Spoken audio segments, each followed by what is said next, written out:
Hello everyone, हमारी Lucent GK की series चल रही थी और जैसा कि हमको पता है एसएससी सीजीएल टीयर 2 की डेट आ चुकी है और जीके का वेटेज एग्ज़ाम में बढ़ चुका है जैसा कि हम सभी को पता है। तो यहाँ पे हमारा ल्यूसेंट जीके एग्ज़ाम के लिए काफ़ी इम्पोर्टेंट हो जाती है। तो लास्ट क्लास में हमने स्टार्ट किया था चैप्टर 3।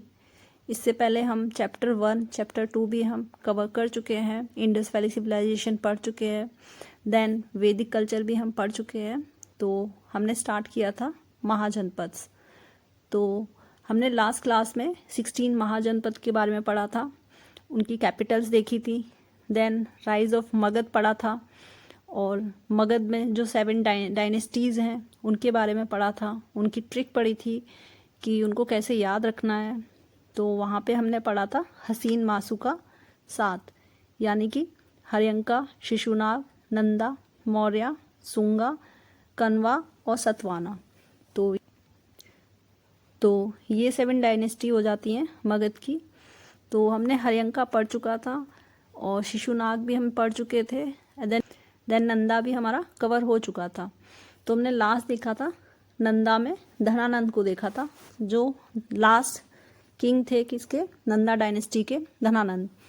तो धनानंद के टाइम में क्या हुआ था, अलेक्जेंडर का इन्वेशन हुआ था। तो 326 बीसी में अलेक्जेंडर ने क्या किया था, इंडिया पे अटैक किया था। उस टाइम इंडिया में किंग कौन थे, धनानंद थे, जो नंदा डायनेस्टी के लास्ट किंग थे, वो थे किंग। तो आज हम फॉरेन इन्वेजन देखेंगे। तो फॉरेन इन्वेजन में जो था हमारा, सबसे पहले देखेंगे ईरानियन या फिर पर्शियन इन्वेजन देखेंगे। तो पर्शियन इन्वेजन में क्या था, डेरियस किंग था, डेरियस किंग, इसका इन्वेजन हुआ था 1518 बीसी में हुआ था, डेरियस 1। ठीक है, इसके बाद क्या था, जो डेरियस 1 था इसको दया बाहू भी बोलते थे। और इसका इन्वेजन कहाँ से स्टार्ट हुआ था, नॉर्थ वेस्ट इंडिया से हुआ था। नॉर्थ वेस्ट इंडिया में इसने अपना इन्वेजन स्टार्ट किया था। क्या था, जो पंजाब था उसको कैप्चर कर लिया था, एनेक्स कर लिया था पंजाब को। तो इसके बाद क्या था, इफेक्ट देख लेते हैं ईरानियन इन्वेजन का, इफेक्ट क्या पड़ा था हमारे कंट्री पे। तो इसमें क्या था, इंडो ईरानियन जो ट्रेड था, कॉमर्स था, उसको काफ़ी बूस्ट मिला था, कह सकते हैं उसमें इंक्रीज़ हुआ था। उसके बाद जो ग्रीक्स थे उनको इंडिया की वेल्थ के बारे में पता चला था, उनको पता चल गया था कि इंडिया में वेल्थ की कोई कमी नहीं है, यहाँ पे जो इंडिया जो है काफ़ी वेल्दी कंट्री है। तो ये सब अलेक्जेंडर के इन्वेजन के बाद ग्रीक्स को पता चला था। इसके बाद यहाँ से इनके इन्वेजन के बाद एक स्क्रिप्ट भी आई थी ईरानियन इन्वेजन के बाद, खरथोसी स्क्रिप्ट, ये इंट्रोड्यूस की थी, ईरानियन इन्वेजन के थ्रू इंट्रोड्यूस हुई थी। और ये जो स्क्रिप्ट थी वो राइट टू लेफ्ट लिखी जाती थी, जैसे अरेबिक लिखी जाती है। ठीक है, इसके बाद क्या था, इसके बाद जो ईरानियन इन्फ्लुएंस जो है वो अशोका के एडिक्ट्स पे भी जो है मेंशन किया हुआ है, यहाँ पे भी इसका मेंशन मिल जाता है। तो ये था हमारा ईरानियन इन्वेजन। इनमें से क्वेश्चंस ज़्यादा नहीं आते हैं, काफ़ी बेसिक क्वेश्चन आ जाते हैं। तो नेक्स्ट था हमारा ये ईरानियन इन्वेजन। इसमें हाँ एक चीज़ और है, कि इसमें डिसेंडिंग ऑर्डर में या असेंडिंग ऑर्डर में इन्वेजन के बारे में पूछ लिया जाता है कि फर्स्ट किसका इन्वेजन हुआ था, लास्ट किसका इन्वेजन हुआ था। तो इस तरह से पूछ लिया जाता है, ईयर पूछ ली जाती है। इसके बाद ईरानियन इन्वेजन के बाद हुआ था हमारा मैसेडोनियन इन्वेजन हुआ था, जो किसके थ्रू हुआ था, अलेक्जेंडर के थ्रू हुआ था, 326 बीसी में हुआ था। तो ये क्यों हुआ था, 4th सेंचुरी में क्या हुआ था, 4th सेंचुरी में ग्रीक और ईरान इन दोनों के बीच में सुप्रीमेसी को लेके बैटल स्टार्ट हो चुका था, जिसकी वजह से क्या हुआ था, अलेक्जेंडर जो मैसेडोनियन का किंग था, जो किंग बना था किसके बाद, अपने फादर के बाद, फिलिप, जो अलेक्जेंडर के जो फादर थे उनका नाम था फिलिप, इनके बाद थ्रोन पे अलेक्जेंडर बैठा था। इसके बाद अलेक्जेंडर के थ्रोन पे आने के बाद, यहाँ पे आने के बाद इसने क्या किया, ईरान पे कब्जा कर लिया। कब्जा करने के बाद फिर इसको पता चला कि इंडिया में काफ़ी वेल्थ है, यहाँ पे काफ़ी रिच कंट्री, जिसकी वजह से इसको लगा कि इंडिया में क्या हुआ, इन्वेजन करना बहुत ही बेनिफिट रहेगा और काफ़ी क्या रहेगा, वेल्दी रहेगा। तो इसने अपना इन्वेजन कॉन्कर करने के लिए, इंडिया को कॉन्कर करने के लिए स्टेप स्टार्ट किया। और कहाँ पे, सबसे पहले ये काबुल वैली आया, उसके बाद नॉर्थ वेस्ट फ्रंटियर आया, और उसके बाद ये इंडिया में कहाँ पहुँचा, अटॉक। अटॉक वो पहली प्लेस थी इंडिया में जहाँ ये अलेक्जेंडर पहली बार पहुँचा था 326 BC में। ठीक है, यहाँ पे आने के बाद इसका क्या हुआ, बैटल हुआ किसके साथ, पोरस के साथ। पोरस जो था, जिसको पुरु भी बोलते हैं, इससे इसका बैटल हुआ। बट क्या हुआ, इस बैटल में पोरस की क्या हुई थी, डिफीट हो गई थी, और अलेक्जेंडर यहाँ पे विक्ट्री हो गई थी अलेक्जेंडर की। ठीक है, पोरस बैटल में क्या हुआ था, हार गया था। बट अलेक्जेंडर ने क्या हुआ था, उसको काफ़ी जनरसली ट्रीट किया था, क्योंकि पोरस ना काफ़ी साहसी किंग माना जाता है, बोला जाता है। तो इन्होंने काफ़ी साहस के थ्रू इन्होंने अलेक्जेंडर से बैटल फॉट किया, बैटल लड़ा। तो अलेक्जेंडर और पोरस के बीच में जो बैटल हुआ था उसको बैटल ऑफ वितास्ता बोलते हैं, बैटल ऑफ वितास्ता। जिसको वितास्ता क्या है, यहाँ पे रिवर है, जो अभी जो प्रेजेंट में झेलम है उसको हम वितास्ता बोलते थे, और ग्रीक में झेलम को हेडेप्सिस बोलते थे। ठीक है, और ये बैटल ऑफ वितास्ता, इसका टाइम क्या था, 326 BC था। ठीक है, इसके बाद क्या हुआ, यहाँ पे क्या था, इंडियंस जो यहाँ पे जो पोरस था, या फिर बोल सकते हैं इंडियंस का डिफीट का एक मेन रीज़न था, वो था डिसयूनिटी। यहाँ पे किंग्स के बीच में कोई भी यूनिटी नहीं था, लोग आपस में ही, यहाँ पे किंग्स जो थे आपस में ही बैटल फॉट कर रहे थे। यहाँ पे काफ़ी जो था कोल्ड वॉर्स भी चलते थे किंग्स के बीच में, जो चाहते थे कि हाँ सुप्रीमेसी को लेके काफ़ी बैटल हुआ करते थे आपस में। किंग्स जो थे कभी भी यूनिटी में नहीं रह रहे थे, जिसकी वजह से यहाँ पे क्या था, डिफीट देखने को मिला था इंडियंस के थ्रू। तो उसके बाद क्या हुआ था, यहाँ पे जो ये अलेक्जेंडर था, यहाँ बैटल ऑफ वितास्ता फॉट करने के बाद, ये लड़ने के बाद ये थोड़ा और आगे आया, ग्रीक फोर्सेस थे आगे आई, और कहाँ तक पहुँची, ब्यास रिवर है वहाँ तक पहुँची। और ब्यास रिवर तक पहुँचने के बाद जो थे यहाँ पे सोल्जर्स थे जो अलेक्जेंडर के, उन्होंने आगे जाने से मना कर दिया, क्योंकि ये लोग बैटल लड़ने के बाद इतना एग्जॉस्ट हो चुके थे, काफ़ी थक चुके थे, जिसकी वजह से इनको आगे जाने का जो यहाँ पे सोल्जर्स थे उन्होंने मना कर दिया। और फिर यहाँ से ही अलेक्जेंडर को क्या हुआ, रिट्रीट करना पड़ा, यानी कि वापस जाना पड़ा। तो वापस जाने से पहले क्या हुआ था, इसने अपने कुछ जो होते हैं ना मिनिस्टर्स, और जो यहाँ पे जो इसने जो टेरिटरी जो गेन की थी वहाँ पे अपने कुछ मिनिस्टर्स या फिर कुछ जो किंग्स को अपने यहाँ पे रूल करने के लिए उनको छोड़ दिया। और यहाँ पे एक इसका रीज़न ये और था, एक रीज़न जो था, जो अलेक्जेंडर का आगे ना जाने का, ब्यास रिवर से आगे ना जाने का था, मगध एम्पायर।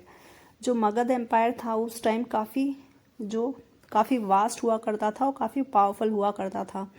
और मगध एम्पायर में उस टाइम थे हमारे क्या, धनानंद, ये हम देख चुके हैं, धनानंद थे। तो धनानंद से क्या था, ये जो अलेक्जेंडर था ये अफ्रेड हो गया था, डर गया था धनानंद। तो ये हम पहले ही पढ़ चुके हैं, पिछली क्लास में हम पढ़ चुके हैं। जो धनानंद था इसके पास क्या था, वॉर के लिए करने के लिए क्या थे, एलिफेंट्स हुआ करते थे। तो वो एलिफेंट्स काफ़ी ये वॉर में यूज़ करते थे, वास्ट एरिया में ये यूज़ करते थे।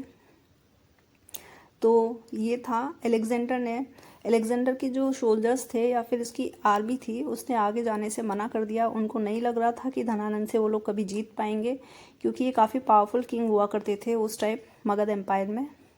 तो यहाँ पे क्या हुआ, जो अलेक्जेंडर था उसने यहाँ से ही ब्यास के बाद उसने रिट्रीट कर लिया और अलेक्जेंडर को धनानंद से लड़ने में कोई भी फ़ायदा नज़र नहीं आया।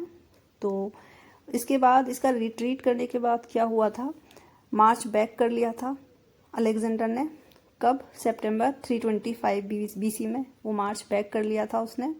और बेबीलोन पहुंचा था वो कब, 323 BC में बेबीलोन पहुंच गया था, और यहाँ पे बेबीलोन में उसका क्या हुआ था, डेथ हो गया था।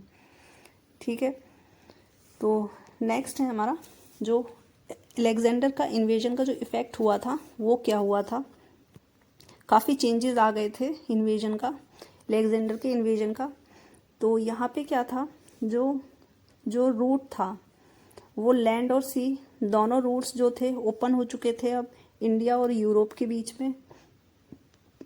और रूट्स ओपन होने की वजह से क्या हुआ, यहाँ पे ट्रेड काफ़ी अच्छा हो चुका था और काफ़ी क्लोज हो गए थे क्या, इंडिया और यूरोप, क्यों, ट्रेड की वजह से।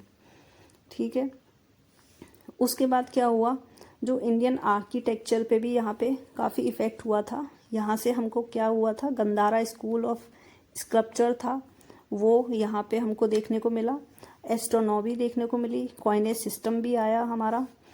और यहाँ पे क्या हुआ, जो पॉलिटिशियंस यानी कि किंग्स जो थे, इनको ये भी पता चल चुका था कि यूनिफाई होना यानी कि एम्पायर का यूनिफाई होना यहाँ पे कितना इम्पोर्टेंट हो जाता है, यूनिटी में रहना इम्पोर्टेंट हो जाता है। अगर वो यूनिटी में नहीं रहेंगे तो कोई भी आके क्या हुआ, इंडिया पे अटैक कर सकता है कल को। तो इसलिए उनको ये इम्पोर्टेंस पता चल चुकी थी कि यहाँ पे एम्पायर का यूनिफाइड होना काफ़ी इम्पोर्टेंट हो जाता है।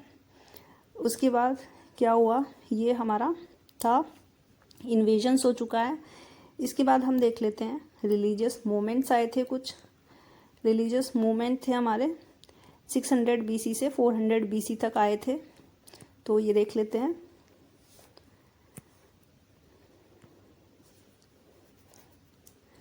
तो इस टाइम क्या था, इसी टाइम हमारा जो रिलीजियस मूवमेंट आए थे, यहाँ पे जो रिलीजियस मूवमेंट में क्या था, नए हमारे क्या थे, बुद्धिज़्म निकल के आया था, जैनिज़्म आया था। और ये पोस्ट वैदिक पीरियड में ये बुद्धिज़्म और जैनिज़्म का काफ़ी क्या हुआ था, ग्रोथ हुआ था, देखने को मिला था। और ये जो पोस्ट वैदिक पीरियड है, इसको हम क्या बोलते हैं, सेकंड अर्बनाइजेशन बोलते हैं या फिर एज ऑफ बुद्धा भी बोलते हैं। ठीक है, तो और रिलीजियस मूवमेंट्स के कॉजेज़ क्या थे वो देख लेते हैं। इसमें क्या था, वैदिक फिलॉसफी जो थी वो ओरिजिनल प्योरिटी जो था वो लॉस्ट हो चुकी थी उनकी, क्योंकि यहाँ पे क्या था, काफ़ी सारे जो रिचुअल्स थे ब्रह्मनास के थ्रू वो परफॉर्म करने लगे थे। और क्या कहते हैं, कुछ जो थे कुछ रिचुअल्स थे जो फेवरेबल नहीं हुआ करते थे कॉमन पीपल के लिए, जिसकी वजह से उन लोगों को काफ़ी डिफ़िकल्ट हुआ करता था, क्या हुआ था, रिचुअल्स परफॉर्म करने में। जिसकी और यहाँ पे क्या था, काफ़ी सारे जो था, जिसकी वजह से क्या था, वैदिक रीजन जो था वो काफ़ी कॉम्प्लेक्स हो चुका था, कॉम्प्लेक्स था क्योंकि वहाँ पे काफ़ी इतने बहुत सारे रिचुअल्स हुआ करते थे जो कॉम्प्लेक्स हुआ करते थे, जिसकी वजह से और काफ़ी सारे सुपरस्टिशंस वहाँ पे जो थे और डोगमास और रिचुअल्स थे वो काफ़ी कॉम्प्लेक्स हुआ करते थे, जिसकी वजह से लोगों का विश्वास रिचुअल्स पे से जाने लगा था और उनको लगने लगा था कि ये कॉमन पीपल के लिए काफ़ी डिफ़िकल्ट हो जाता है। और जो ब्रह्मनास थे उनका सुप्रीमेसी काफ़ी बढ़ चुका था, सुप्रीमेसी हो चुका था और सोसाइटी में। और जो क्षत्रियास थे वो रिएक्ट करने लगे थे ब्राह्मणिकल डोमिनेंट पे, क्योंकि जो ब्रह्मनास थे वो काफ़ी डोमिनेट हो चुके थे। डोमिनेट इसलिए हुए थे क्योंकि ये वैदिक फिलॉसफी जो थी ये इनको बेस बना के क्या होता था, यहाँ पे ये काफ़ी कॉम्प्लेक्स जो रिचुअल्स सुपरस्टिशियस जो करवाते थे, जिसकी वजह से क्या था, जो क्षत्रियास थे वो रिएक्ट करने लगे थे। और इसके बाद एग्रीकल्चर इकोनॉमी जो थी वो भी इंट्रोड्यूस हुई थी, न्यू एग्रीकल्चर इकोनॉमी इंट्रोड्यूस हो चुकी थी ईस्ट इंडिया में। और जो वैश्यास थे उनको अपना सोशल पोजीशन जो था उनको इम्प्रूव करने की डिज़ायर जो थी उनको आने लगी थी, इकोनॉमिक पोजीशन वो चाहते थे एक सोसाइटी में, क्योंकि जो ट्रेड का जो ग्रोथ था वो काफ़ी होने लगा था, यहाँ पे ग्रोथ ऑफ ट्रेड यहाँ पे काफ़ी होने लगा था, क्योंकि यहाँ पे फॉरेन इन्वेजन हुए थे, जिसकी वजह से क्या हुआ था, रूट था काफ़ी डेवलप हो चुका था, जो था नॉर्थ वेस्ट फ्रंट से हमारे रूट्स थे जो ईरान की तरफ और मैसेडोनियन की तरफ वो काफ़ी इम्प्रूव हो चुके थे, जिसकी वजह से क्या था, जो वैश्यास थे वो इकोनॉमिक पोजीशन अपनी एक गेन करना चाहते थे। तो ये सारे हमारे कॉजेज़ थे रिलीजियस मूवमेंट के। तो यहाँ पे इन मूवमेंट्स के बाद क्या हुआ, तो लोगों को कुछ नया चाहिए था, कोई ऐसा रिलीजन चाहिए था, जिसकी वजह से उनको ये इतने सारे जो रिचुअल्स हैं या सुपरस्टिशियस फॉर्म्स हैं ये उनको देखने को ना मिले और उनका लाइफ जो है इजी हो जाए। और इजी होने के बाद जो शूद्रास थे उनकी भी पोजीशन काफ़ी डिग्रेड थी उस टाइम, तो वो भी चाहते थे कि उनको भी एक सोशल स्टेटस मिले या फिर थोड़ा सा अपलिफ्टमेंट हो उनका, जिसकी वजह से उनको भी क्या था, एक न्यू रिलीजन चाहिए था जहाँ पे उनको एक्सेप्ट किया जाए और एक्सेप्टेंस उनको मिले। तो यहाँ पे जिसके बाद क्या हुआ था, सबसे पहले क्या हुआ, बुद्धिज़्म अराइज हुआ, फिर जैनिज़्म भी अराइज हुआ। तो यहाँ पे बुद्धिज़्म के बारे में देख लेते हैं पहले। बुद्धिज़्म, तो बुद्धिज़्म के बारे में हम लोग को बेसिक नॉलेज तो है ही। बुद्धिज़्म जो था स्टार्ट किया गया था किसके थ्रू, गौतम बुद्धा के थ्रू। ये इनके फाउंडर थे, बुद्धिज़्म के फाउंडर थे गौतम बुद्धा, और ये बॉर्न हुए थे 563 बीसी में। और कब हुए थे, वैशाख पूर्णिमा के दिन हुए थे। और कहाँ पे, लुम्बिनी वाना, जिसको लुम्बिनी भी बोलते हैं, और जो क्या है, कपिल वस्तु, अभी जो प्रेजेंट में कपिल वस्तु है, जो कहाँ, नेपाल में है। यहाँ पे इनका क्या हुआ था, बॉर्न हुए थे, और शाक्य क्षत्रिय क्लेन में हुए थे। ठीक है, तो नेक्स्ट देख लेते हैं। नेक्स्ट जो गौतम बुद्ध थे उनके फादर का नाम था शुद्धोधन थे, और ये किंग थे कहाँ के, कपिल वस्तु।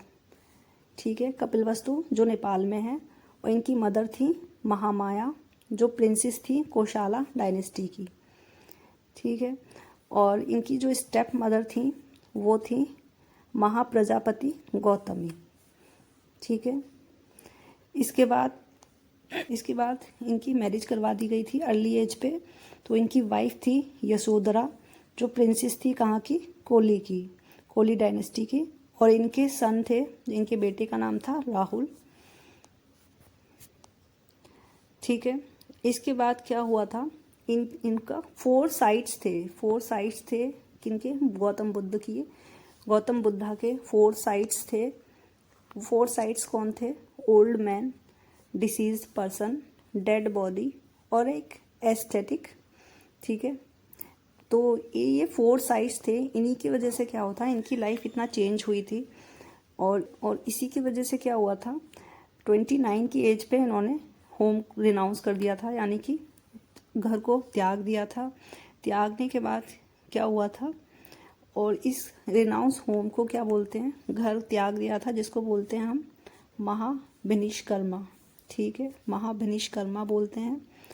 तो उसके बाद क्या हुआ था, ये एसेटिक बन गए थे, वांडरिंग एसेटिक बन गए थे, यानी कि संत बोल सकते हैं, संत बन गए थे। तो इनके फर्स्ट टीचर थे अलारा कलामा। ठीक है, जो कि सांख्य फिलोसफर थे। और यहाँ से इनसे जो था, अलारा कलामा से इन्होंने मेडिटेशन सीखा था। ठीक है, इसके बाद इनके नेक्स्ट टीचर थे उद्राका रामपुत्र। ठीक है, तो इसके बाद 35 की एज पे क्या हुआ था, पीपल ट्री के नीचे। ठीक है, पीपल ट्री के नीचे, जो कहाँ पे है, बोध गया में है, और रिवर निरंजना रिवर के पास है। ठीक है, जिसको हम फाल्गु रिवर बोलते हैं, प्रेजेंट में फाल्गु रिवर बोलते हैं। यहाँ पे क्या था, इन्होंने निर्वाणा यानी कि इनलाइटमेंट इन्होंने अटेन की थी, यहाँ को इनलाइटमेंट मिली थी इनको यहाँ पे। ठीक है, और उसके बाद ये इनलाइटमेंट मिलने के बाद क्या हुआ था, इनको बुद्धा बोला गया या फिर तथागत बोला गया। ठीक है, इसका मतलब क्या होता है, फुली इनलाइटेंड।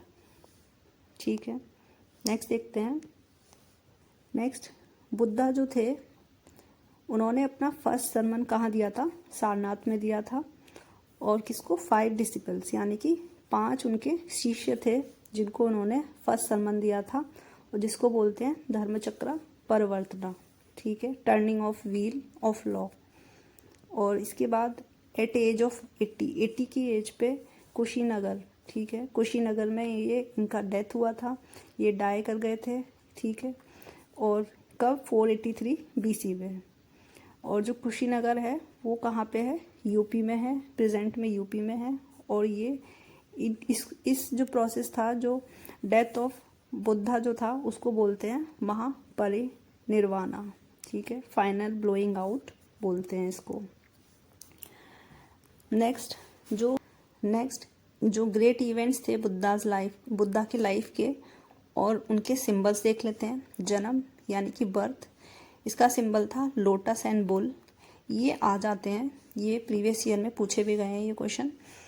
देन था रिनाउंसिएशन यानी कि महाविनिष्कर्म, इसका सिंबल था हॉर्स। देन निर्वाणा, जिसको संबोधि भी बोलते हैं यानी कि एनलाइटमेंट, इसका था सिंबल बोधि ट्री। बोधि ट्री के नीचे ही क्या था, उनको एनलाइटमेंट जो था मिला था। देन धर्मचक्र परिवर्तना, जहाँ पे इन्होंने फर्स्ट सरमन दिया था यानी कि अपना पहला उपदेश दिया था, और इसका सिंबल क्या है, व्हील। देन महापरिनिर्वाणा जो था इनका डेथ, और इसका सिंबल था स्तूपा। ठीक है, तो नेक्स्ट है हमारा क्या, डॉक्ट्रिन ऑफ बुद्धिज़्म। यहाँ से क्वेश्चन बनते हैं, तो ये पोर्शन जो है यहाँ से क्वेश्चन पूछे जाते हैं। तो डॉक्ट्रिन ऑफ बुद्धिज़्म में क्या था, 4 नोबल ट्रुथ हुआ करते थे, जिसको चटवारी आर्य सत्यानी बोलते हैं। तो 4 नोबल ट्रुथ क्या थे, एक था दुख था सबम दुखम। ठीक है, life is full of sorrow. इसके बाद था दुख समुदाय यानी कि द्वेष निदान, जो था प्रत्यय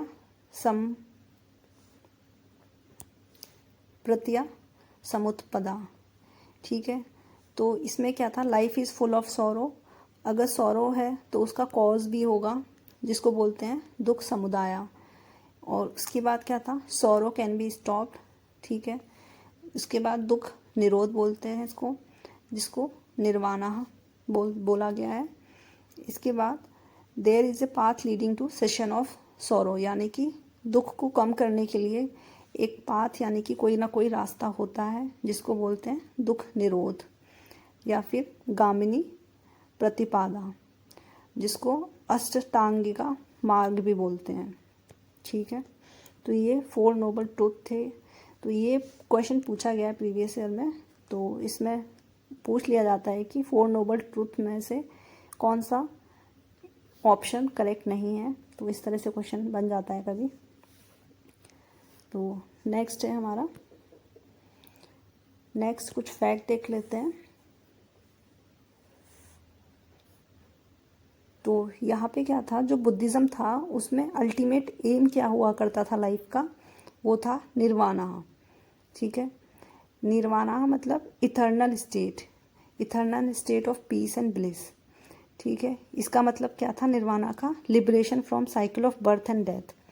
जो जीवन और मृत्यु की जो साइकिल होती है, चक्र होता है, उससे क्या था, उससे मुक्ति पाना, इसका मतलब होता है निर्वाणा। ठीक है, इसके बाद अष्टांगिका मार्ग थे, 8 फोल्ड पाथ थे बुद्धिज़्म में। वो थे right observation, right determination, right speech, right action, right livelihood, right exercise, write memory और राइट मेडिटेशन। इसके बाद एक था मध्य मार्ग यानी कि मध्यमा प्रतिपादा, जो था मिडिल पाथ। ठीक है, मिडिल पाथ क्या था, मिडिल पाथ में जो मैन था वो अवॉइड करेगा क्या, बोथ एक्सट्रीम्स, यानी कि लाइफ एक्सट्रीम, जो एक्सट्रीम थे, जो बोथ एक्सट्रीम यहाँ पे किसको बोला गया है, लाइफ के कंफर्ट लग्जरी, एक है लाइफ का कंफर्ट और लग्जरी, और एक है शिवियर एस्थेसियम, यानी कि क्या था, ब्रह्मचार्य बोल सकते हैं इसको। ठीक है, इसके बाद त्रिरत्न थे, जिसको 3 ज्वेल ऑफ बुद्धिज़्म बोलते हैं। वो थे बुद्धा, द एनलाइटेड, फिर था धर्मा, द डॉक्ट्रिन, और संगा, कम्युनी। ठीक है, ये क्वेश्चन पूछ लिया जाता है, प्रीवियस ईयर पूछा गया है ये। देन यहाँ पे क्या था, कुछ बुद्धिस्ट काउंसिल हुई थी हमारी, कितनी 4 बुद्धिस्ट काउंसिल हुई थी, तो वो 4th बुद्धिस्ट काउंसिल देख लेते हैं। यहाँ से भी क्वेश्चन काफ़ी इंपॉर्टेंट है, पूछ लिया जाता है। तो यहाँ पे फर्स्ट थी हमारी काउंसिल, वो थी 483 BC में हुई थी, और कहाँ पे हुई थी? राजगृह में हुई थी। और इसके चेयरमैन थे महाकशपा, ठीक है, महाकशपा किंग थे। और इसके पैटर्न थे क्या? अजातशत्रु, जो कि हरियंका डायनेस्टी के हुआ करते थे। और यहाँ पे फर्स्ट बुद्धिस्ट में काउंसिल में क्या हुआ था? जो सुत्ता पितका है और विनया पितका, ठीक है, इनका कंपाइलेशन हुआ था यहाँ पे। और ये किसके थ्रू लिखे गए थे? आनंदा और उपाली।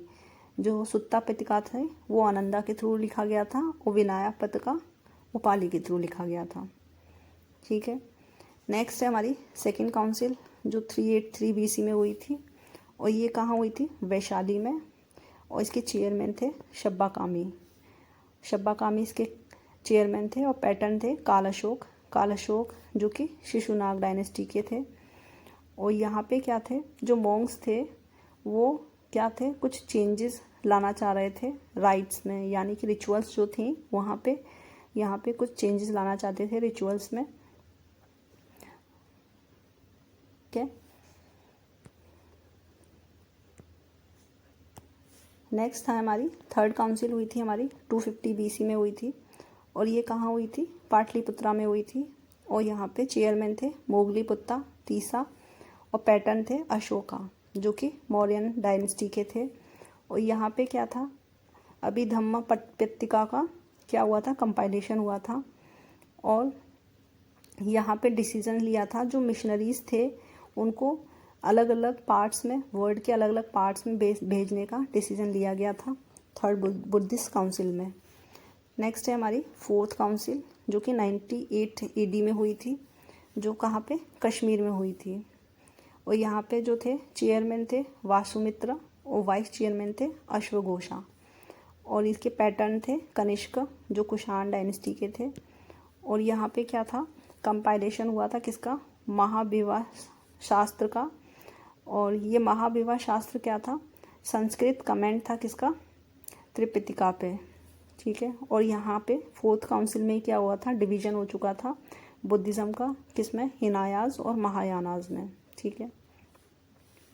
तो नेक्स्ट है हमारा बुद्धिस्ट लिटरेचर है। तो आज हम इतना ही रखते हैं। तो बुद्धिस्ट लिटरेचर हम नेक्स्ट लेक्चर में पढ़ने की कोशिश करेंगे। तो पढ़ते रहिए। Thank you everyone.